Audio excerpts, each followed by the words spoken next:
అసలు ఎవరు కూడా ఊహించలేదు. అర్ధాంతరంగా ఆయన ఒక ట్వీట్ పెట్టాం, నేను ఇలా రాజకీయాలకే గుడ్ బై చెప్తున్నాను అని చెప్పేసి. అలాగే మార్నింగ్ రాజ్యసభ సభ్యత్వానికి కూడా రాజీనామా చేశారు, ప్రెస్ మీట్ పెట్టి చెప్పారు. సో దీంట్లో ఆయన కొన్ని విషయాలు వెల్లడించారు. వివేకానంద రెడ్డి హత్య గురించి మాట్లాడటం కావచ్చు, మరొకటి ఇదేదైతే కాకినాడ పోర్ట్ అంశం ఉందో దాన్ని కూడా నా పిల్లలపై ప్రమాణంగా నాకు ఏ పాపం తెలియదు, అసలు అతను ఎవరో కూడా నాకు తెలియదు అని చెప్పి ఆయన మాట్లాడటం జరుగుతుంది.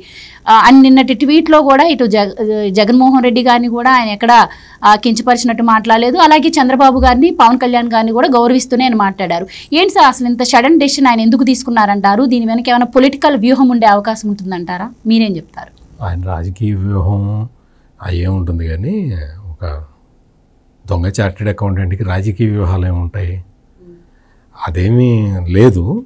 ఇక్కడ ఏంటి అంటే, మీరు అడిగిన క్వశ్చన్కి సమాధానం చెప్పడానికి ముందు నేను ఒక విషయం విజయసాయి రెడ్డికి ఒక చిన్న సలహా ఇవ్వదలుచుకున్నాను. నీకు బాగా పొగరుంది, విపరీతమైన అహంకారం ఉంది. ఇంతకాలం నువ్వు నీ దగ్గరున్న ఆస్తులు చూసుకొని నీ దగ్గరున్న అధికారం చూసుకొని నీకు జగన్మోహన్ రెడ్డి అండ ఉందన్న ఒక అహంకారంతో ఎదుటివాడిని చాలా నీచంగా మాట్లాడటం ఒక ప్రవృత్తిగా పెట్టుకున్నావు. ఇప్పుడు నేను రాజకీయాల నుంచి విరమిస్తాను, వ్యవసాయం చేసుకుంటాను, నువ్వు ఏదన్నా చేసుకో కానీ నువ్వు ఇప్పుడు నేను రాజకీయాల నుంచి రిటైర్ అవుతున్నానని ప్రకటించావు కాబట్టి రిటైర్ అయిన వ్యక్తి ఎట్లా ఉండాలో ఏదైనా పుస్తకాలు తెలుసుకొని, పుస్తకాలు ఉంటే చదువుకొని తెలుసుకో. లేకపోతే నేను ఒక చిన్న చిట్కా చెప్తాను, అది పాటించు. నీ పొగరు తగ్గించుకో.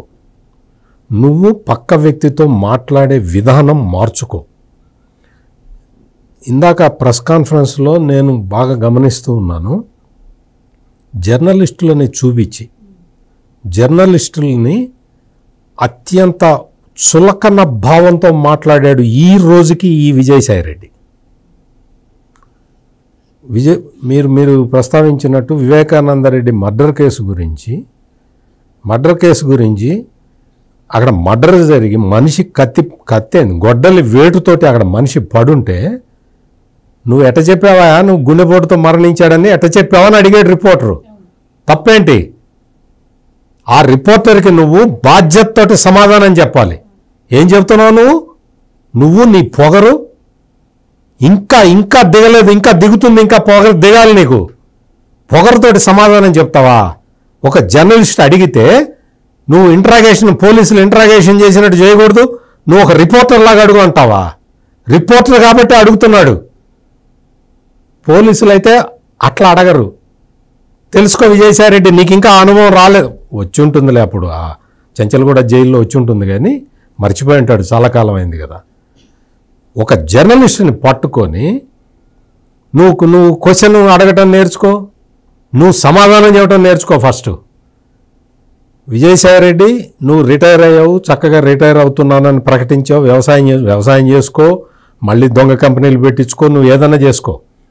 కానీ సాటి మనిషిని గౌరవించటం నేర్చుకో. అది నీ తెల్ల జుట్టుకు హుందాతనాన్ని ఇస్తుంది. అంతే తప్ప నువ్వు ఒక మంచి డ్రెస్ వేసుకొని నువ్వు వచ్చి కెమెరా ముందర మాట్లాడితే నీకు గౌరవం రాదు. నువ్వు మాట్లాడే విధానం, నువ్వు ఎట్లా చెప్పాలి, పక్క వ్యక్తికి ఏ విధంగా కమ్యూనికేట్ చేయాలి అనే విధానాలు నేర్చుకుంటే నువ్వు వ్యవసాయం చేసినా కానీ ఏదన్నా ఒక ఫలం వస్తుంది. లేకపోతే నువ్వు వ్యవసాయం చేస్తే ఆ ఎద్దులు కూడా నిన్ను కుమ్మి చంపుతాయి. మనుషులు మాట్లాడటం నేర్చుకోవాలి. ఇక్కడ విజయసాయి రెడ్డి ఎందుకు రిజైన్ చేశాడు? జగన్కి చెప్పి చేశాడా? అదేమన్నా ప్రైమ్ మినిస్టర్ పోస్టా? ఈ జగన్కి చెప్పడానికి, జగన్ యాక్సెప్ట్ చేయడానికి వాళ్ళకి ఆర్థిక లావాదేవీల్లో తేడాలు వచ్చినాయి.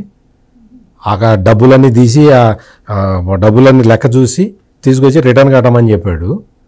ఈయన కట్టేశాడు కదా, మొత్తం కాకినాడ పోర్టుకి సంబంధించినవన్నీ కట్టేశారు, అంత సెటిల్ చేశారు. ఇంకా ఇక్కడే ఉంటే ఇంకా నష్టం మనకు ఆర్థికంగానే బయటపడ్డాడు. సింపుల్. ఇది ఇందులో పెద్ద రాజకీయ ఈక్వేషన్ ఏముంది? విజయసాయి రెడ్డి అన్న పెద్ద రాజకీయ నాయకుడా? అసలు రాజకీయాలంటే తెలుసా? సూట్ కేస్ కంపెనీలు పెట్టడం, సూట్ కేస్ కంపెనీల ద్వారా గవర్నమెంట్ ఒక జీవో ఇస్తుందా?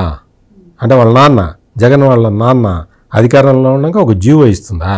ఆ జీవో ఇవ్వగానే ఆ కంపెనీ ఏదైతే బెనిఫిషియరీ కంపెనీ ఉందో ఆ కంపెనీ డబ్బులు వేస్తుందా? ఆ డబ్బులు అటు ఇటు తిరిగి మారిషస్ అన్నీ తిరిగి మళ్ళీ జగన్ కంపెనీలోకి వస్తాయా? ఈ ఆర్కిటెక్చర్ అంతా చేసింది విజయసాయిరెడ్డి. ఇప్పుడు రాజకీయాల గురించి మీరు అంటున్నారు కాబట్టి ఆయన రాజకీయాల్లోకి వచ్చిన కొత్తలో ఇలా లేవంట. ఇప్పుడు రాజకీయాలన్నీ మారిపోయాయి. ఇప్పుడు రాజకీయాలకు నేను తగను, అంటే నేను అబద్ధాలు చెప్పలేను, అందుకే నేను రాజకీయాల నుంచి వెళ్ళిపోవాలనుకుంటున్నానని ఆయన అంటున్నారు. పైగా ఇంకొకటి అదే మీరు చెప్పిందే, ఆయన అబద్ధాలు చెప్పే అలవాటు లేదుట. నువ్వు చెప్పేవన్నీ అబద్ధాలే. ఇక్కడ వివేకానంద రెడ్డి మర్డర్ కేసులో రిపోర్టర్ అడిగింది ఏంటి అంటే అబద్ధాలు చెప్పనన్నాడు కాబట్టి మళ్ళీ ఇంకొకసారి గుర్తు చేస్తున్నా, అబద్ధాలు చెప్పట. వివేకానంద రెడ్డి మర్డర్ జరగంగానే ఈయనకిట ఒక రిపోర్టర్ ఫోన్ చేశాట. ఆ రిపోర్టర్ ఎవరు చెప్పగలుగుతావా? ఒక కడపలో సాక్షి రిపోర్టర్ అవుతున్నాడు, అతను ఫోన్ చేశాడు. ఆ రిపోర్టర్ పేరు నువ్వు ఎందుకు చెప్పలేదు విజయసాయిరెడ్డి? కడప సాక్షి రిపోర్టర్ పేరు ఈరోజు మార్నింగ్ నువ్వు ప్రెస్ కాన్ఫరెన్స్లో ఎందుకు చెప్పలేదు? Point number 1. అబద్ధాలు చెప్పనంటున్నాడు కదా. ఈయనట అవినాష్ రెడ్డికి ఫోన్ చేశాట. అవినాష్ రెడ్డి ఎవరికో ఫోన్ ఇచ్చాట. ఆ వ్యక్తి ఎవరు? గుండెపోటుతో వివేకానంద రెడ్డి చనిపోయాడు అని నీకు చెప్పిన ఆ వ్యక్తి ఎవరు? అబద్ధం కాదు. నువ్వు ఫోన్ చేసింది ఎవరికి? అవినాష్ రెడ్డికి ఫోన్ చేసావు. అవినాష్ రెడ్డి ఫోన్ ఇంకొకళ్ళకి ఇస్తే మీరు ఎవరండి అని అడగవా? ఆడేం చేస్తే నువ్వు చెప్పేస్తావా? పచ్చి అబద్ధాలు, నోరు తెరిస్తే పచ్చి అబద్ధాలు మాట్లాడే నువ్వు నాకు అబద్ధాలు ఆడటం రాదు అంటాడు. అబద్ధాలు ఆడటం రాకపోతేనే ఇన్ని దొంగ వ్యవహారాలు నడిపావా? ఇంకొకటి మీరు అడిగిన క్వశ్చన్కి, రాజకీయాలు నేను వచ్చే ముందర ఇటు లేవు, నువ్వు వచ్చే ముందర చాలా పవిత్రంగా ఉండేవి రాజకీయాలు. నువ్వు నీ బాస్ జగన్ వచ్చే నాటికి రాజకీయాలు చాలా పవిత్రంగా ఉండేవి. అటువంటి పవిత్రమైన రాజకీయాల్లో మీ ఇద్దరు విష బిందువుల్లాగా వచ్చారు. సర్వనాశనం చేసి రాజకీయ వ్యవస్థ మొత్తాన్ని సర్వనాశనం చేసి ఫ్యాక్షన్ సంస్కృతిని తీసుకొచ్చి రాజకీయాల్లో ప్రవేశపెట్టిన వ్యక్తులు మీ ఇద్దరు.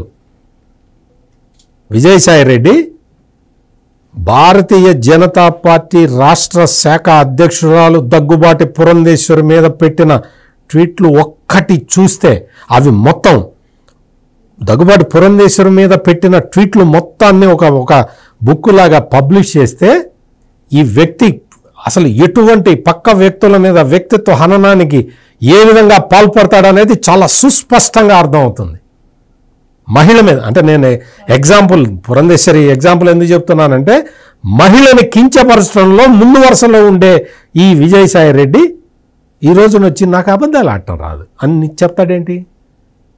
ఈయన వచ్చే ముందర రాజకీయాలు చాలా చాలా పవిత్ర చాలా బాగుండేట. ఈయన వచ్చిన తర్వాత ఇప్పుడు రాజకీయాలు పాడైపోయినాయట, అందుకనే వెళ్ళిపోతున్నట్ట. పచ్చి నోరు తెరిస్తే అబద్ధాలు చెప్తున్నావు. నువ్వు రిటైర్ అయితే ఉంది, ఇంకేదన్నా అయితే ఉంది. నీకు నీ అహంకారం తగ్గలేదు. నీ యొక్క నువ్వు ఎవరైనా నువ్వు చార్టెడ్ అకౌంటెంట్ కదా, ఆ చార్టెడ్ అకౌంటెంట్స్ అసోసియేషన్ వాళ్ళు నువ్వు పనికిరావు పో అతలు పో అని చెప్పి చెదిరించుకున్నారు నేను. ఇంకా నువ్వు వచ్చి నీతులు చెబుతావేంటి? మార్కెట్లోకి వచ్చి నీతులు చెబుతావు నువ్వు. చార్టెడ్ అకౌంటెంట్ల అసోసియేషను చిచి అసలు ఇతను దొంగ చార్టెడ్ అకౌంటెంట్ అండి, ఇతను పనికిరాడు. ఇప్పుడు మాకు జర్నలిస్టుల సంఘాలు ఉంటాయి కదా, ఆ జర్నలిస్టు సంఘాలు అన్నీ కలిసి నన్ను జర్నలిస్ట్గా బహిష్కరించినాయి అనుకో, నేను ఎంత సిగ్గుపడాలి? వచ్చి ఎక్స్ప్లెనేషన్ ఇచ్చుకోవాలి. అయ్యా నేనేం తప్పు చేయలేదు, నేను ఇంక ఈ పోనీ మీరు నన్ను తప్పు అని భావిస్తే నేను క్షమాపణ చెప్తాను అని మళ్ళీ మా జర్నలిస్ట్ సంఘాల్లో నేను చేరాలి. అట్లా చేసావా నువ్వు? నీ చార్టెడ్ అకౌంటెంట్ల అసోసియేషన్ నిన్ను తీసి ఇసిరోతలు పడేసింది. చిచిచి ఇటువంటి దొంగ లెక్కలు రాసేవాళ్ళు మా దాంట్లో ఉంటే మాకు చెడ్డ పేరు వస్తుందని తీసేశారు. నువ్వు వచ్చి నేను అబద్ధాలు చెప్పనండి అంటావా? ఈ ప్రవర్తన అంటే చంద్రబాబు నాయుడిని కూడా అసలు చంద్రబాబు నాయుడిని ఇతన్ని చూసుకొని ఈ వైసీపీ సోషల్ మీడియా అంతా విచ్చలవిడిగా ప్రవర్తించింది. వైసీపీ సోషల్ మీడియా మొత్తాన్ని అప్పుడు మొత్తం విజయసాయిరెడ్డి చేతుల్లోనే ఉండేది. రాజకీయాల్లో బూతుల సంస్కృతిని ప్రవేశపెట్టిన వ్యక్తి ఈ Vijayasai Reddy. Please subscribe to Leo News for more videos.